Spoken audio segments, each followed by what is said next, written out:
Nah, Kamu ya WA-nya mau nomornya. kamu. Syederalun masyarakat di kampung Bengkelang, Bandar Pusaka Aceh Tamiang dikejutkan dengan kemunculan harimau di areal perkebunan warga.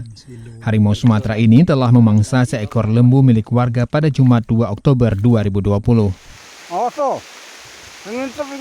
Harimau ini pertama sekali dilihat berada di persimpangan menuju objek wisata Sangkapane dan seputaran lokasi wisata Kuala Parit di Kampung Kaloi, Tamiang Hulu.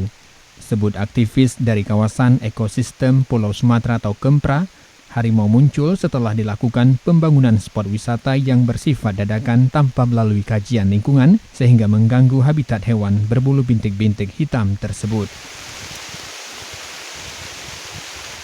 Dari Kuala Simpang, Rahmat Wiguna, Serambi On TV.